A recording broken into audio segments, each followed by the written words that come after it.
Oh yes, welcome to the show. Just a few minutes dakika zilitano zonka za katoroka nzirabasa mkaga ogwanya msana yekiro cha hati. Welcome antekaniza ya Fort Sport hana Fort TV kurugekire cha balaza mpaka ekiro cha katano. Balaza mpaka cha katano sa mkaga ogwanya msana mpaka msanjo ogwanya msana. We are always here to give you through we are always here to take you through with sport. Not only football, because football is always part of sport, and of course Dan Aga with Amos tumaze kwantuikara kurunga muno tuja kwantukutwara kurungi muno mpaka sanja kwa zirimsanjo kwa nyamsana mwebale mu Easter. For those who celebrated Easter, thank you very much for celebrating and welcome to the world of hustling. Mwebale kwa ngaruka mukora sazenu holiday egi ya Easter sobero kwa newerekea natakusisa kaire. Before we go far, will allow my brother Amos awanza aturamchio tingumaya. Amos, how was your Easter? My Easter was somehow okay. You enjoyed I enjoyed seriously because from church I just went and I had my lunch. After lunch I rested a little bit. Then after I went to secure that 1 point that I got from Man City. I thought Easter yawe katanga chaka. You are talking about only Easter Sunday. Yes. Okay. Okay. Because that was the main Easter day. What about other days? Other days. For example, the Holy Thursday, the Good Friday, and the Holy Saturday. Good Friday. Though I missed, I would have joined you. You are not a true Christian. I would have joined you, but I missed because of other issues that I was handling. Okay. Thank you for coming back. Thank you too, and welcome all the viewers of Fort Television. And we are yet here for this edition of sports program here on Fort Television. And of course, we shall be taking you all the way up to the hour of 1. With great sports, and also we shall jump to outside the country and inform you what's transpiring in the world of sports, and also here in Fort Portal also, and here in Uganda we have so many news concerning sports here in Fort Portal, and of course some other information that concerned in the outside country. We shall be giving you, of course, the fixtures that the fixtures of Premier League. We have, of course, the games that will be playing today and also tomorrow in the English Premier League. So done. Okay, we have a lot of tukija kwantubaza nkoko Amos yabera kugambira bingi mune biriyo mbegenda maiso as far as sport is concerned, not only football again yonsonga nkuru. We are talking sport, not only football today. Mpaka zino eza post primary games arulengo rwa regional level lokera muno mu Rwenzori region zisobere kwanstandika nyenchakara yakero cyati mu district ya Cyenjojo juke Cyenjojo no bakuja amuno hostingire mpaka zino eza post primary games harulengo rwa region nokera muno Rwenzori region. So abana balioka abamasomera gakwakana, they are playing mpaka zino za post primary games. We are going to highlight a few schools abali in this competition kuruga different districts ezukwa Rwenzori regions abalio balimkuza Rwenzori region balio balimkuza na district yene ya Cyenjojo right about now. And so far so good. Our own schools like Isomero Dinilia Westville High School, they have won their first game okusobera kwangena maiso okona tuja kwantera itoch over the weekend akabali chikopa kine cha Kitara Regional League mpaka za Kitara Regional League Edward Group za zigumzamu zigenda maiso. Then we are going to tell you the results runike bike byasobe kwamberuka in those games za sobera kwanzani wa today. But before today oijuke last weekend twalitikingora runiki twalintulaunchinga Toro Basketball Academy. It was launched officially. Tuja kwantugambera what transpired bike byasobera kwamigenda maiso as far as basketball is concerned. And mihanga Uganda chikopa kine cha Star Times Uganda Premier League. We are looking forward to kugenda mpaka ziri runiki turumkolekereza match day 23 sorry ya kuja kwa area negenda maiso this week mchikopa kine cha Star Times Uganda Premier League hanu mihanga Uganda, and of course again yo league nkuru ehanga Uganda. Then aheri Uganda timu ya Arsenal the Gunners na Manchester City balimbabatolinga no akuja kwa na kwate chikale chokubanza eventually after 9 minutes mzano kasobora kongera in a draw ya 0-0 gukagera ukawerekera ko gwatandike despite the 90 plus minutes ezasobere kwanzaniwa. Manchester United failed to win kutera timu ya Brentford the Bees, and Liverpool struggled to pick 3 points over the weekend. Real Madrid bakasobora kwambebera ekimeza kire kya impake za Spanish La Liga Santander hanyuma yokusechuringa a3 arunika hanyuma yokusechuringa a win over the weekend, but ya timu ya dash.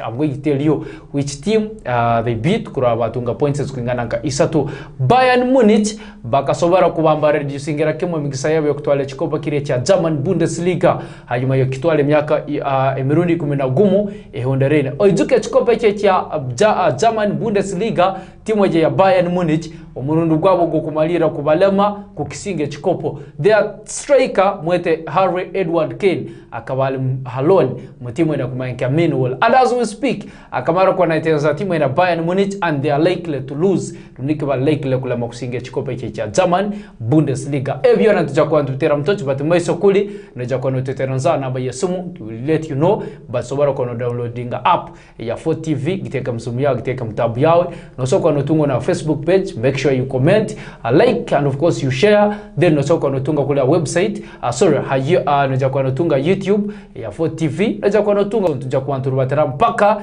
esanja kubazira musanju ogwanya musana. Without wasting even a single minute ntijakuwa ntanikera mpaka zunu eza Star Regional League ezikasoka zigenda maiso over the weekend. We had a few games zigenda maiso over the weekend. Timu ya Kahunja Town Council balambazana timu ya Mpondo Villa omzano keja kuelekea Kahunja Town Council balambabara goals ibiri, then timu ya Mpondo Villa balambabara goal m. Timu ya Bundu Masoli United mu district ya Bundu Bujo balambabara goals ibiri, then UPU Stock Chaka United balambabara goal kuingana nka m. Leki Kato Sauti City bakakwara draw ya 0-0 na timu ya Kibito Shooting Stars osoko no jeta Mwenge Giants. Then timu ya Photo Stock Toro Rangers balbal akizane cha Winga International Bivulu Gardens Stadium balbazana timu ya Omo Football Club the Athletes omzano keja kuelekea timu ya Omo balbabara gole kungana ka m.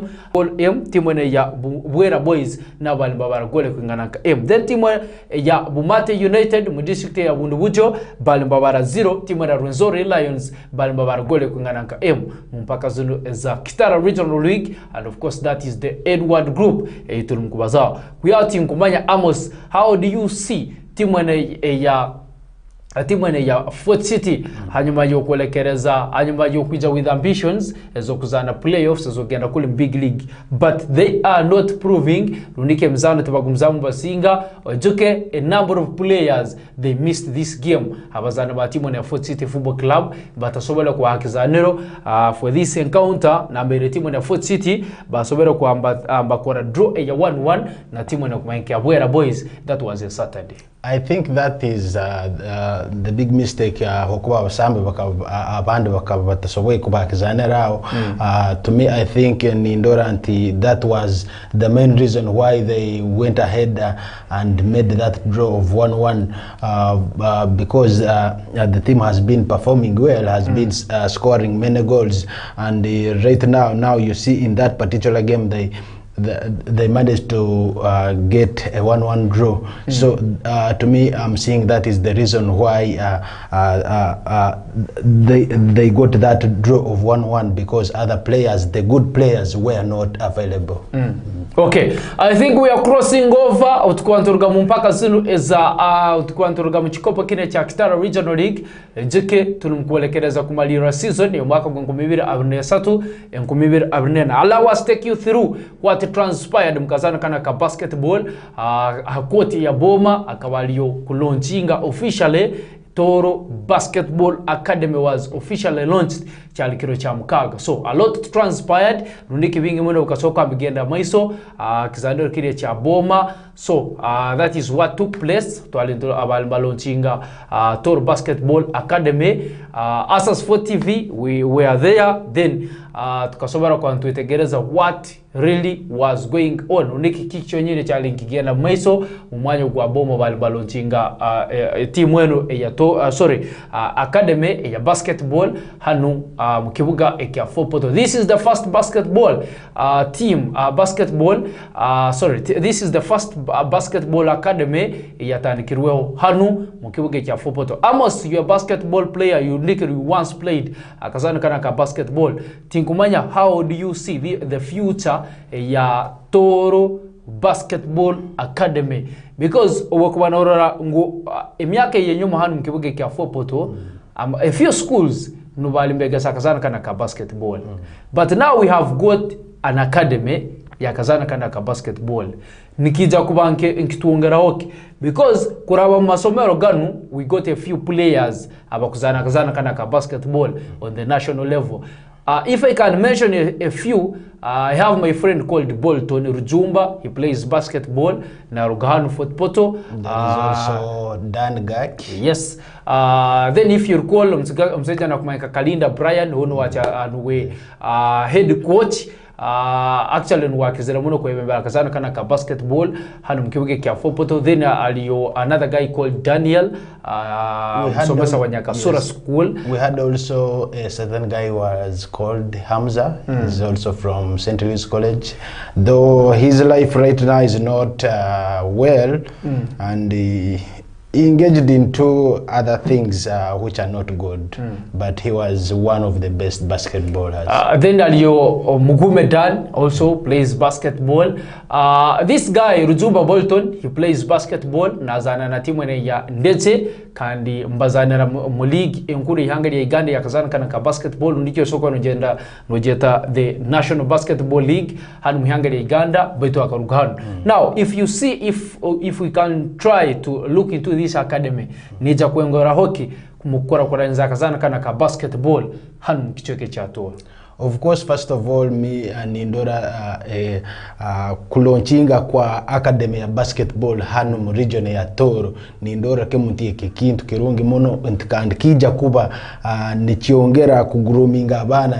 We have some young kids who are skilled and they have their talents in sports, but they don't get that chance because in some schools we don't have such games. So launchingire academy ya basketball so ni Indora kimunti abana baija kwamba mbetaba mukazana akukorora anti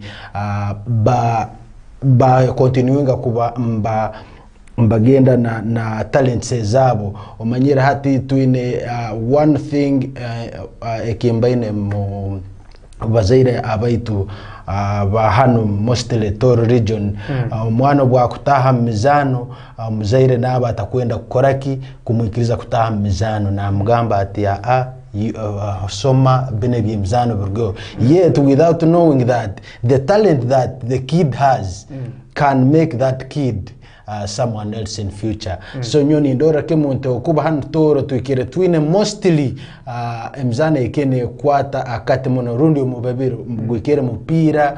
We have golf, twine, I think those are the main disciplines. Mostly umupira. But hatu toja tuatika ho rugby. I think 2 weeks back we had the pool tournament. Then this we one have is also continuous. Ya pool actually ne gumzamo ya Topa, Rundi Kifinzi Medical University Topa, a pool league eno gumzamo. Now we are in the 4th edition ya kazana kana ka pool kandi so far so good mkazana kana ka pool, and we and there is another tournament actually mkazana kana ka pool neja kuanezane ukwezi mukaga mpaka ukwezi msanju hansi ya Topa, but it is shifted bali mkulenga to at least kwa attracting other people to join the pool league nija kuanezane wa district ya Kamwinga. Of course Kamwinga there is a team ne Rugayo nezana mu hansi ya Topa mbajeta colleagues pool club, so they have organized a tournament nija kubiri negenda miso mukazana kana kapula so nyo bunkuba nindora nti abantu aba sports mbarugaye kubamba improving some disciplines which are not common here in Toro region. I feel so happy. We don't have handball here in Fort Portal akakazano tukaine tukali common nakati.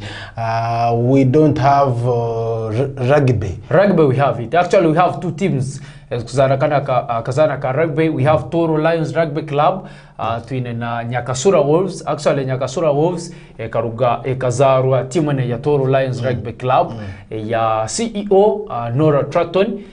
We yasobera kwa na stanka kazana kana ka rugby no kera mun han kibuge kya football, and we have our kids, our own kids no bakuzana kana kazana ka rugby, and most of these kids are kuzana mutimu ya Toro Lions Rugby Club basomeri somoli ya soko abakiro wing. Then we have a few guys bakuzana, they are within here, the likes of Isma, the likes of Dan and the rest bazana kazana kana ka rugby. So nyo bunkura disciplines ezimweze zikuija hanu mu region ya Fort Portal abantu abakwato abimzana abakuru abo kuramba nimba sabera kimbaije batemu amano kuba we have good kids who can really participate in these particular disciplines and they go very far.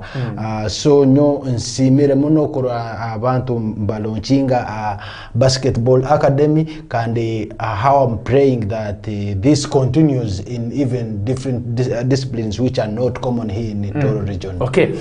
For Toro Basketball Academy ekaba launched officially kalikiro cha mkaga, but before the launch Toro Basketball Academy ekaberoho besides ngwe kaba officially launched last weekend kyo cha mkaga ekabero, and some of the kids already batamba tunge experiences ya kazano kana aka basketball during holidays bakira muno kuba mbeja kisano kino cha boma kubamba training runike mbatunga umgisa kubambazana kazana kana ka basketball. The best coaches in the nation in the country have been coming here kulenga kueleza abantu more late about kazana kana ka basketball no keramuno hansi ya Toro Basketball Academy. So Toro Basketball Academy over the weekend kilo cha mkaga it was launched officially hanu mkibuge kya Fort Portal. Hatio omzero ulio kwa hero tamisinga kutwara mwana wa Toro Basketball Academy no soko anumtoa at any time bamutraininga kubanazana so long as you have time. Then neyo muntu ulio kwa hero maybe no itaga kubano itegereza kazana kana ka basketball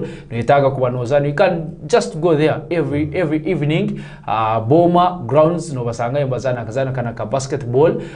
So that is what happened over the weekend. Mkazana kana ka basketball. I saw one of my great friend is a basketballer, is called Mutoro Robert, was also among the people who were Mutoro Robert of Kituba. Yes, who were representing the Boma grounds, and he was there. I think he played, though I did not manage to be there, but I spotted him on some social media.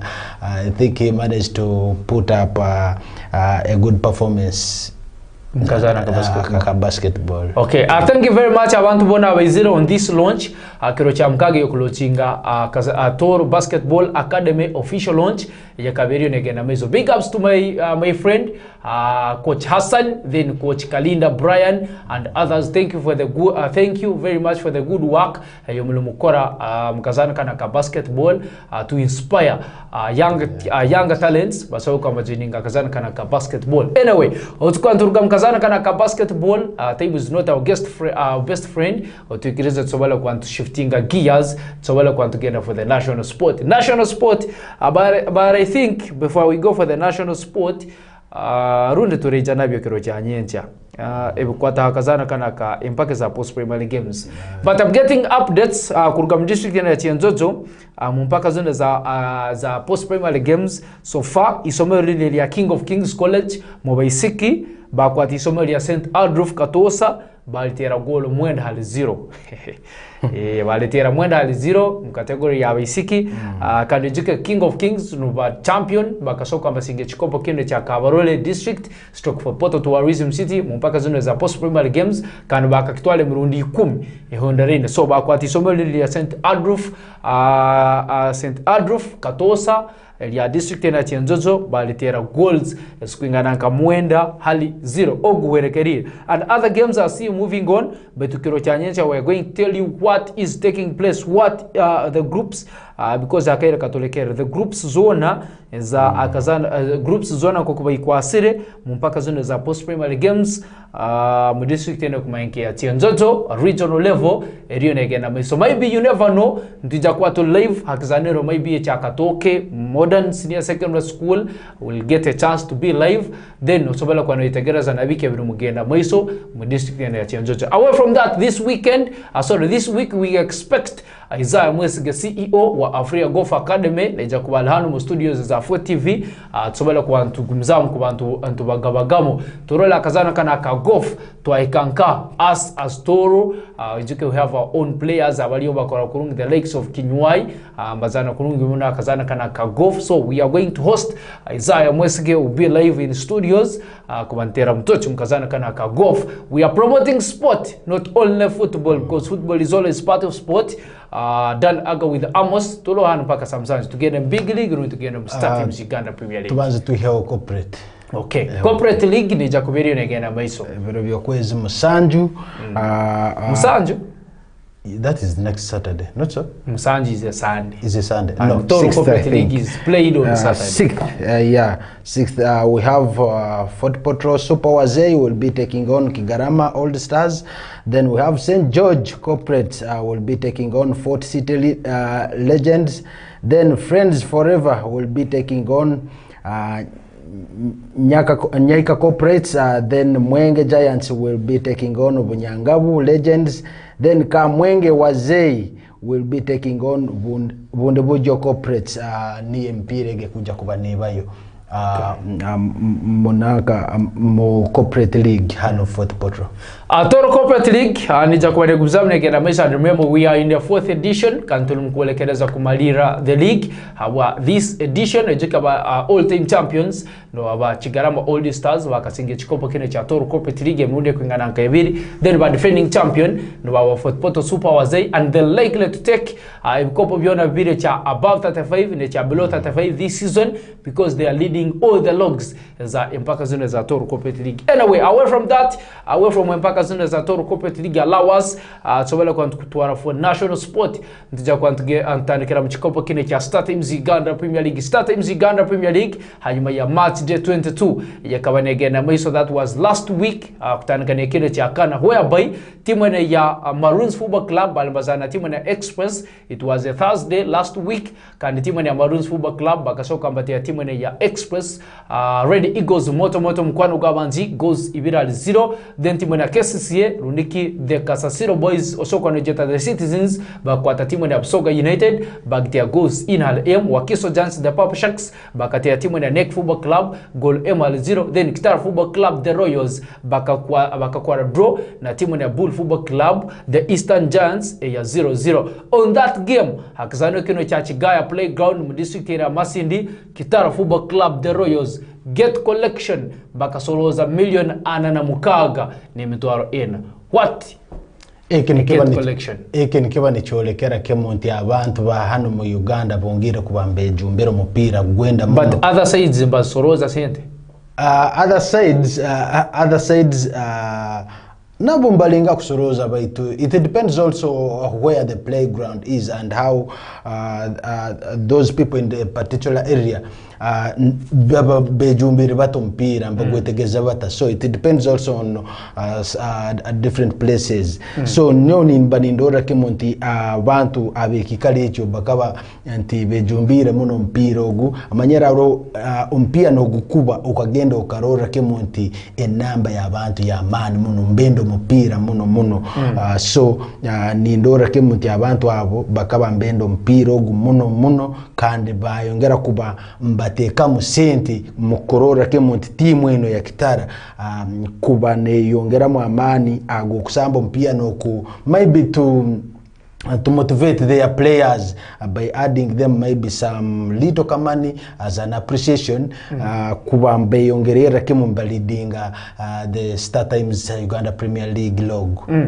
Timu ya Kitara Football Club kugira eno season yatandika ojuke this is the season yenu bakasoka veterans zao ligi nkuri hangari Uganda haima yo qualifying from the big league side. Timu ya Kitara Football Club the least money is value basoroiza as get collection kaba milioni 10 na musanju nizo sente ntito zonka zite zibakasorozaga as gate collection every match day ubako walimuka akizano kino cha Chigaya Stadium Chigaya Playground because in Uganda we don't have stadiums as many as everyone speaks but timu ya Kitara Football Club walambazana timu ya Bull Football Club ujuke Kitara the table leaders kan Bull bekali mchikale cha kabiri Kitara bakasoko ambasoroza million ana na mkaga ni mtwaro in as gate collection but mzano kagenda in a draw ya 0-0 then timu ya SC Villa the Jogo Salongo balambazana timu ya Mbarara City Football Club abanyakare mzano keza kuelekera SC Villa the Jogo Salongo goals ibiri then Mbarara City Football Club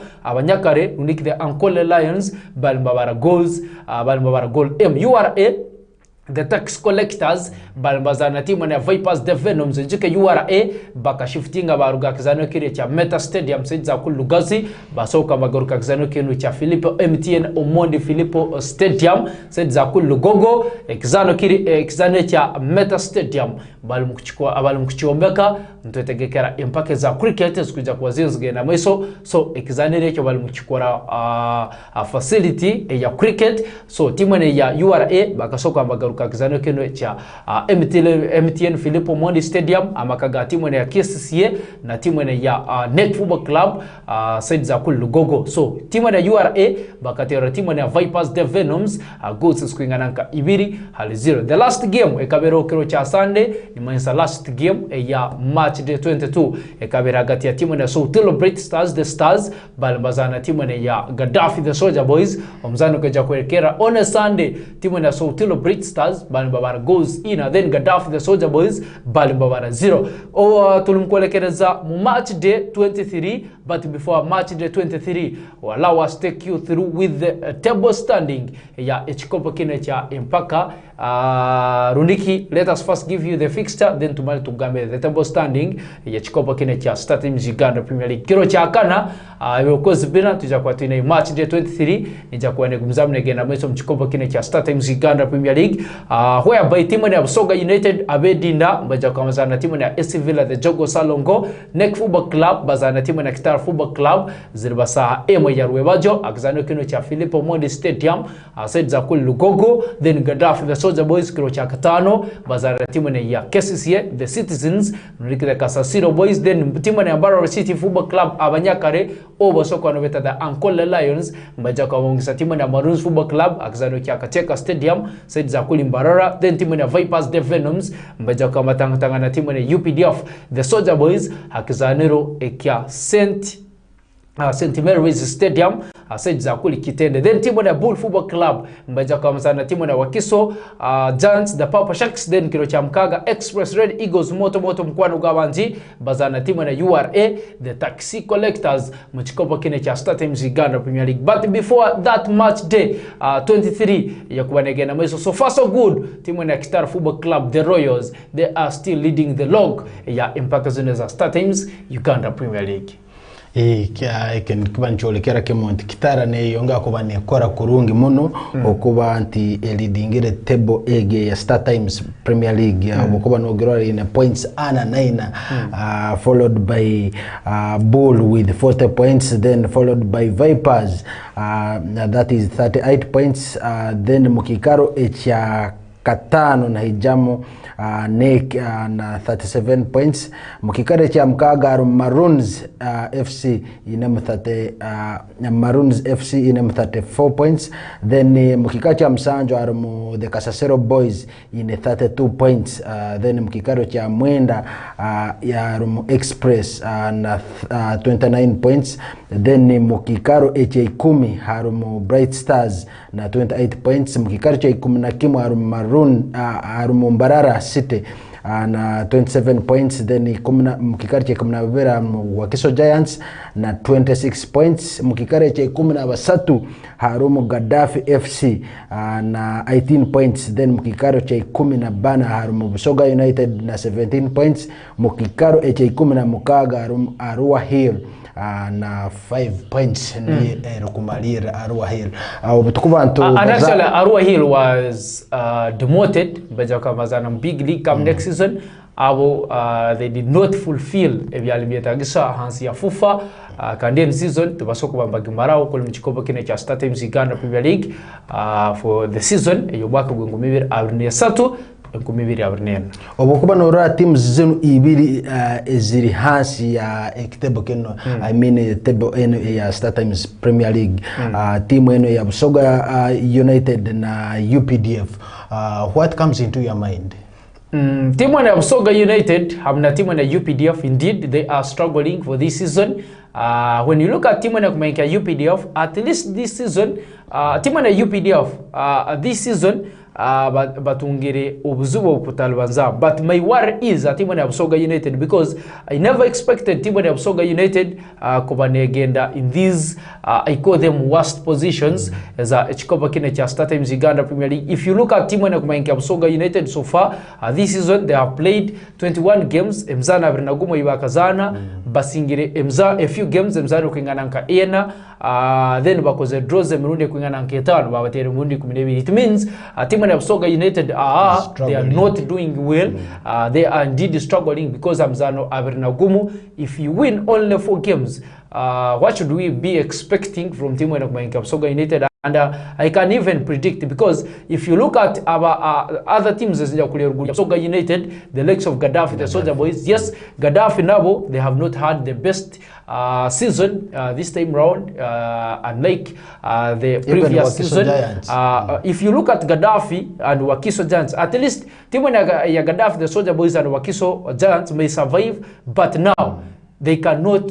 So actually nitija kwantera rayeteranza timu ya Arua Hill whereby timu ya UPDF Hamzana Brinagumu they have only 16 points. Then timu ya Busoga United Hamzana Brinagumu they have 17 points. Timu ya Gaddafi the Soldier Boys they have 18 points. It means although na timu ya Wakiso Giants the Purple Sharks now they were safe with 26 points. Anything can happen. Anything can happen in these yes. games it's Gaira because we are playing 30 games tulmkuelekereza match day 23 ya kuja kuberi negenda maiso. Timu ya Wakiso Giants they can win only 2 games and survive kugenda in the relegation zone.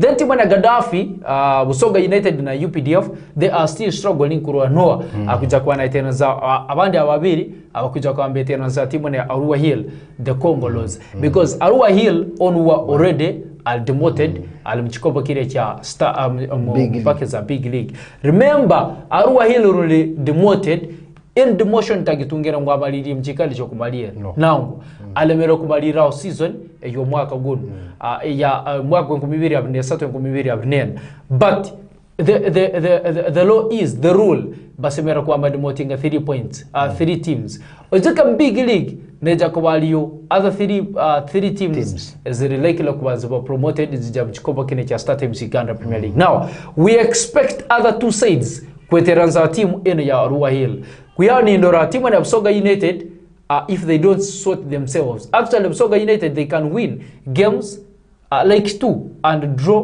2 games mbacho kama surviving a relegation. Gaddafi the Soldier Boys now alhakalewelew kuba na again relegation teka na timu na UPDF, but timu ya UPDF they may not survive. If you look at it into the fixture ya timu ya UPDF the Soldier Boys yabakuja kuambongera 1 munaja kuba na Azana Vipers the defending champion according to drones are likely kuba na bingano mseja na kumanyanka Charles Livingstone Mbabazi as a head coach atimu ya Vipers because Vipers are likely kulamano kumalira mbikaro byo kubanza bibiri hakimeza kine cha Star Times Uganda Premier League. Then when you look at timu ya Gaddafi the next fixture mbaja kamazana timu ya Vipers na Gaddafi no akwetaga muno a game. Vipers na timu na UPDF no akwetaga muno a game. It is Vipers akugwetag. Though na Gaddafi na agwetag, but competition ways Gaddafi timu na UPDF na sobara timu na Vipers. Wakuba norora timu ya Vipers eri mukikaro kya kane. So norora timu ya UPDF eri mukikaro kya 15. Both teams they need the game. Baito ni ndora kimunti UPDF with the way they are struggling they cannot handle Vipers. Then after Vipers timu ya UPDF ntijagirwane kwa timu ya AC Villa the Jogo Salongo ikumena kemu sorry mbaja kwamba kwata en fixture yiruka muno timu ya UPDF after playing with the Vipers mbaja kwamba zana na timu ya Soutelo Bright Stars no okuna haramuno let me check timu ya Vipers hanyuma yokuzana timu ya okay let me check the dates very well when you look at timu ya UPDF yes after playing a Vipers every okozi bitano UPDF mmeja kuambazana na timu ya mmeja kuambatanga na timu ya Gaddafi all of them are struggling every okozi 10 kwa kana Gaddafi the struggling Gaddafi mmeja kuambazana na timu ya UPDF all of them are struggling then after playing a struggling Gaddafi ni manasa timu ya UPDF neja kubanazana na timu ya neja kubana tanga na timu ya Mbarara City Football Club. Mbarara City at home Hakateka Stadium. It is very hard for a UPDF to win a game from Mbarara City. True. And ejuke Mbarara ikalira mkikaro cha 11. Then after playing Mbarara City neja kwa nazana Soutelo Bright Stars. Soutelo Bright Stars now are struggling at least na Rwanda kumalira mbikaro ebyahiyo kuruga in that position na Mbirali because nawe wakwana malira in that position tichikuja kumuhereza mugisa next season kwa natunga good players depending on the position na Mbirali timu ya UPDF this season I may see timu ya UPDF being na big league. Of course nanyo nukwenkorora ukuba timu na UPDF seriously this season they did not perform well ebintu biongire kubambe batabukaho na timu eno ya Busoga United harumo na timu eno ya Gaddafi so to me also I will agree with Dan Aga. I'm seeing UPDF being demoted to big league this season if they don't sort themselves very well and they win these remaining games. Anyway, we cross over because akaira kalimkutuleka ntubrai dakiki 10 kubantu rugano and of course utola rugano ntekanisa ya last time request nija kubanija mpaka saa 8 nekichweka with Shuba. Anyway, timu na Liverpool over the weekend balbatanga na timu na Brighton and Hove Albion muratuganya tukijagena mu results za Werokero cha Mkaga. So we are going to pick a few results za sobe kwa zigena meso kero cha Mkaga leka notandikire then sobala kwa tugamba what transpired ekire cha Sunday leagues kwa ukana ntija kwa tukata league ya English Premier League mostly kero cha Mkaga. I will give you the results za sobe kwa zigena meso kero cha Mkaga mu English Premier League some of the games za sobe kwa nzanibwa ekiro cha Mkaga. Of course, kiro cha Mkaga we had a number of games za zigenda maiso in different leagues. Obakwandorora mchikopa kile cha English Premier League timu ya Manchester United bali mbazana na timu ya Brighton na Brentford the Bees, but before that game Newcastle the Mega Peas bakateka a wonderful performance na timu ya kumaingia West Ham. Ejike Newcastle bakayembera a game in the first 20 minutes of the game bakatunga a first penalty omseja na kumaingia Alexandra Isak yasoko na converting into a goal, then West Ham bejaba equalizinga, then basoka mbembera umpia na goals kuingananka isatu agole kuingananka Newcastle at the end or arundiki at the final whistle balambabara goals ina West Ham balambabara goals isatu Bournemouth the Terriers balambabara goals ibiri Everton the Trophies balambabara goal Chelsea the Blues failed to beat 10-man Burnley with a red card. Muzani ono wa Burnley teka ona head coach wa timu na kumanyanka Burnley omseja na kumanyanka omseja ona kumanyanka Vincent Kompany bakamweza a red card mudakike ya 45 if I'm not forgetting, then a player wa timu ya Burnley bakasoka mweza a red card mudakike ya 43, but Chelsea bakalema kuambasinga that game omzano kawerekera in a draw ya goals ibiri goals za Chelsea zona zikagwa mseja na kumanyanka Cole Palmer akasoka na tiwa those two goals wa timu ya Chelsea. Then timu ya Nottingham Forest bakakora a draw ya 1-1 na timu ya Crystal Palace. Timu ya Sheffield United bakakora draw na Fulham ya 3-3. Then timu ya Tottenham Hotspur baruge nyuma timu ya Luton Town bakitera ibiri al Aston Villa the Villains balmbabara goals ibiri. Then timu ya Southampton Wanderers emisege balmbabara goal 0. Manchester United after scoring still in celebration balambaba ikole zinga omzano kaja kuelekea Manchester United the Red Devils balambaba goal aim then team ya Brentford team ya Brentford the Bees na balambaba goal aim in the 90 minutes of the game. Other games za sobera kwanza ni bakuli mu La Liga, Santana Getafe balambaba 0 Sevilla goal aim. Osasuna team ya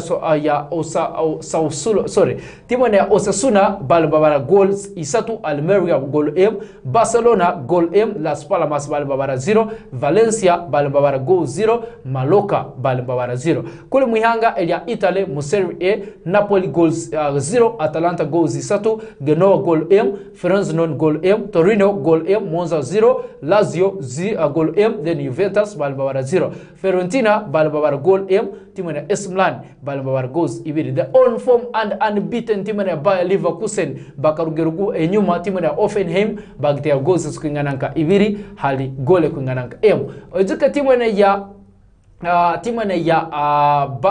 Bayer Leverkusen kurgira end season yatandika as far as the German Bundesliga League is concerned tabakatiro mzano na gumo. Timu ya Borussia Mönchengladbach balambaba 0, Freiburg balambaba goals isatu, Eintracht Frankfurt balambaba 0, Union Berlin 0, then RB Leipzig 0, timu ya Mainz 0, timu ya Werder Bremen balambaba 0, timu ya Wolfsburg balambaba goals ibiri, Bayern Munich balambaba 0, timu ya Borussia Dortmund balambaba goals ibiri.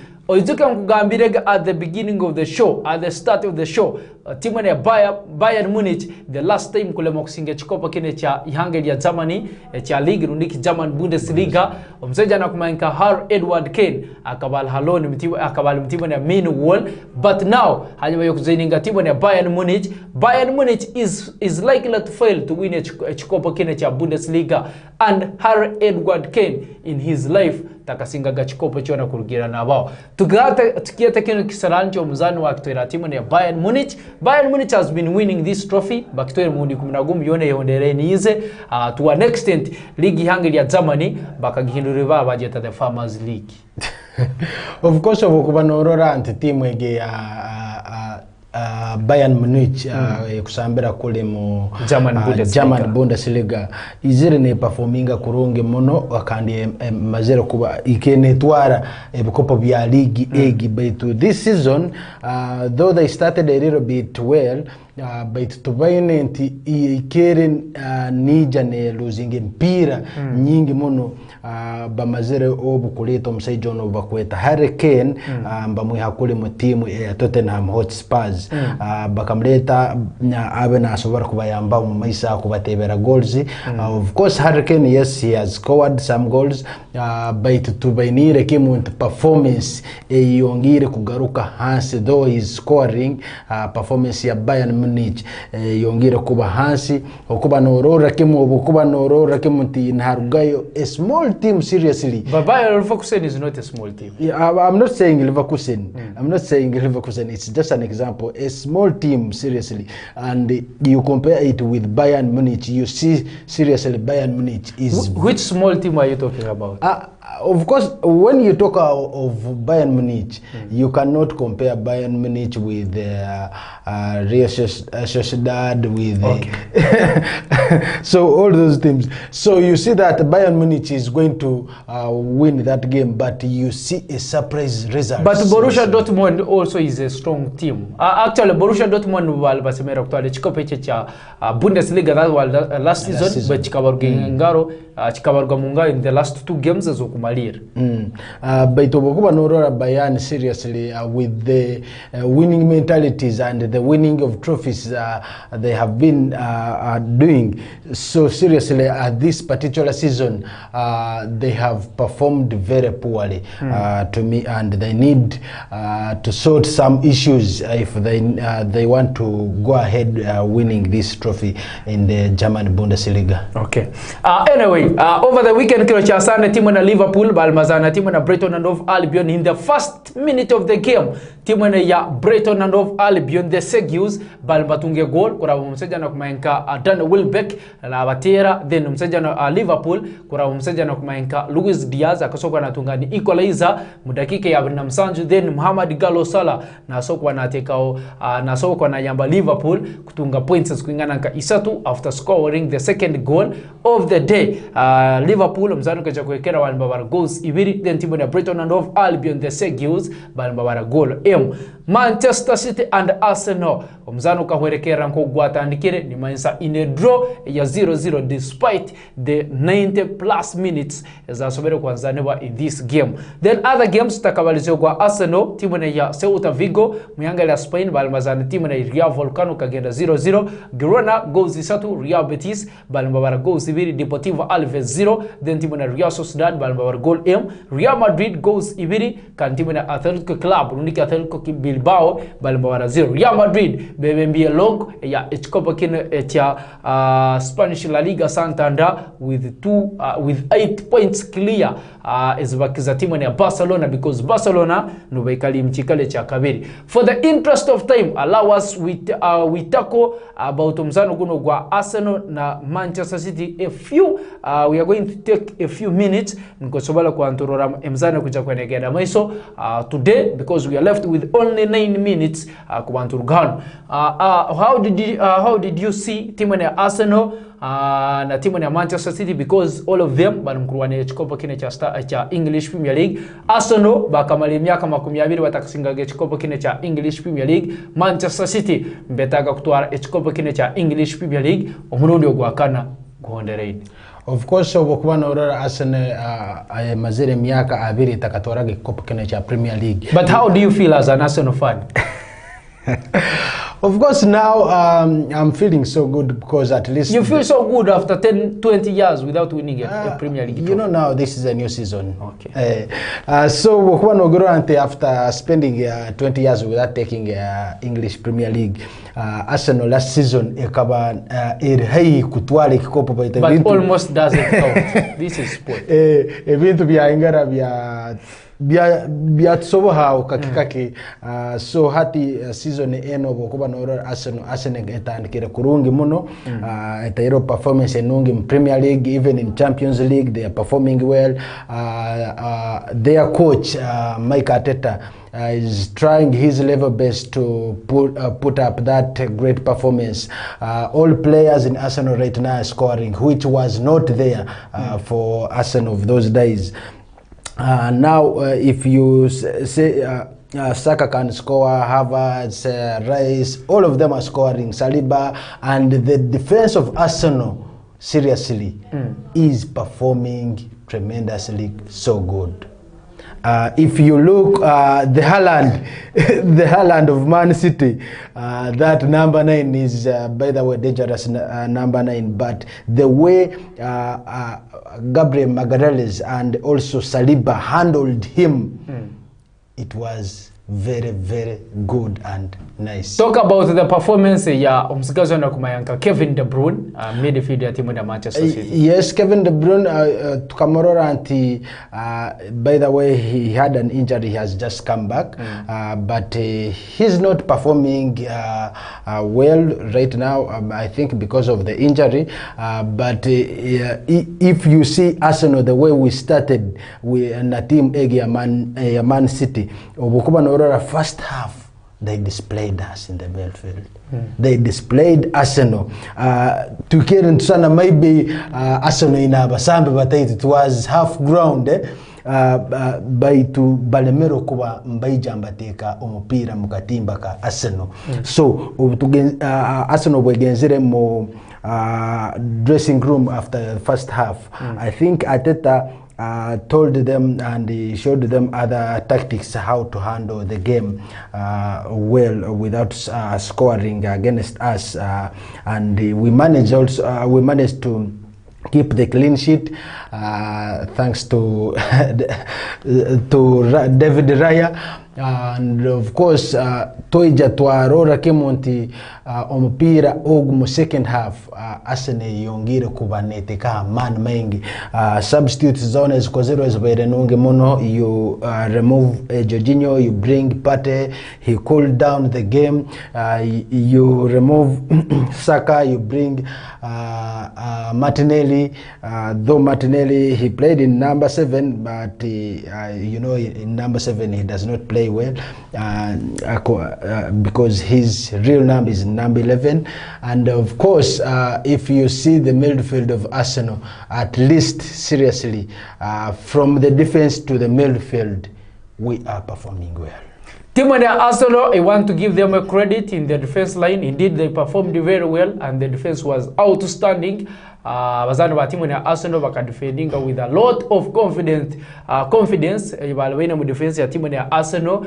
And the game plan ya Manchester City ikachanginga in the first 27 minutes of the game. Hanyuma yomseja na kumayinka Nathan Ake kubanatunga an injury bakasoka mamuyamba leto mseja na kumayinka Rico Lewis. The game plan ya Manchester City ikasobara kuwa ni changinga there and then the performance ya timu ya Arsenal they tried to play a defensive game because tukabora bakabanyigira muno in their half because Manchester City almost 70% yakazandana mu half ya Arsenal. Though Manchester City they did not create enough chances, and the few chances they created mrune kwingana nke 12 they failed to convert them into goals. Manchester City had 12 shots on targets, then team ya Arsenal had only 6 shots on targets. All of them, nothing was converted into a goal. Anyway, today we have a number of games eskuja kwa zinzigana meso mchikopa kine cha English Premier League as we are looking forward to leaving this beautiful studio. Today, a number of games eskuja kwa zinzigana meso Muligizes kwa kana, but we are going to talk about English Premier League. Just mbudakika butaito buti tuja kuantuwaza emzano kuja kuandeke na mwecho mchikopo kine cha English Premier League. And of course kiro cha hati Newcastle the Mega Peas mbeja kwambaza na timu na Everton the Trophies sa ina next kwa wira wa kiro bosobera kwa mchenzinga rundiki mbawiriza hai timu na Newcastle the Mega Peas sa isato next kwa mbeja kwambaza na timu na Everton the Trophies, Nottingham Forest the Cricketers bazana na timu ya Fulham the Cottagers isatu kichweka, then timu ya Bournemouth the Cherries bazana Crystal Palace esanja kwa ziri isatu ne kichweka, isatu ananaitano, then isatu ananaitano Burnley the Clarets bazana timu ya Southampton Wanderers, today West Ham the Hammers mbaja kwa bazana timu ya Tottenham Hotspur. Today those are some of a few games eskuja kwa zinzigana mwecho mchikopo kine cha English Premier League. The day is today echosemera kwa nomanya ngwemzane ibenetandika saha mwenda ne kichweka mubwira wa nyamsana bajigaru ya saa 8 na kichweka because the weather has automatically changed. Then emzane benezani wa saitane zekiro bajigaru ya saa ina na kichweka, emzana bajigaru ya saa 3 na kichweka mubwire nkosowe kwa mchenjinga buti. As we are leaving this beautiful studio, allow us to gambere kimeze cha English Premier League ngokuchemerie because numuchietaga kuba numukimanya Arsenal nzozo nguye kati ya muumuti ya yonga ya rugayo. Liverpool they are leading the log na points kuingana nkankaga na msanju. Liverpool the Reds, Arsenal mchikale cha kabiri na points nkaga na 5, then timu ya Manchester City mchikale cha kasatu na points nkaga na Everton the Aston Villa the Villains bali mchikale cha kanaba na points atana mwenda. Tottenham Hotspur the Lille Whites bali mchikale cha katana points atana mkaga. Manchester United the Red Devils bali mchikale cha mkaga baina points ana na mkaga. Tottenham Hotspur nwekali mchaka 5. Then timu ya West Ham the Hammers bali mchikali cha msanju na points ananina. Newcastle the Mega Peas mchikali cha mnana points ananisatu. Brighton and Hove Albion bali mchikali cha mwena na points ananaibiri. Southampton Wanderers bali mchikali cha 10 na points eskuingana kama 10 ananem. Then Chelsea the Blues mchikali cha 10 na points 10. Fulham the Cottagers mchikali cha 12 na points na mwenda. Bournemouth the Cherries mchikali cha 13 na points 8. Timu ya Crystal Palace the Eagles bali mchikache 17 na points 30. Then Brentford the Bees mchikache 15 baina points 47. Everton the Trophies mchikache 16 na points 45. Nottingham Forest bali mchikache 17 the Tricker Trees na points kungana nka 42. Luton Town the Hatters mchikache 18 na points 42. Burnley the Clarets mchikache 11 na points 18. Then team na Sheffield United bali mchikache 20 na points 15. That is the table standing ya echikopo kine cha English Premier League. In other words, ebini tujakuwa ngara kero cha nyincha. Amos in your last words, but before your last words, I wish kubashiba na ansangahana. Kubashiba na ansangahana. I had a question. Benyana chingwa na kumkaguza. But tukakuwa tsangahana, it was going to be very good for me. Benyana kumkaguza something. Yeah, me I just wanted the song. Akasema? Akasema. So but abasidikire messages on our Facebook page, the likes of Vibrant UG kuruga kuli Mbarara abina yenda table ya Regional League. It is not updated. Once it is updated into Jakwantu Jigambera, he is following live in Mbarara. Thank you. Then MC Ino, thank you very much for the message and thank you very much for following us. Nyona babiro mwebale ngonzi mwebale kwa ngonza 4 TV na ukiramune nteganisha 4 Sport. Any last words? Of course, thank you very much for watching us here on the sports program that is for television, and of course we are leaving this studio for the lunchtime request. From now we are saying bye bye.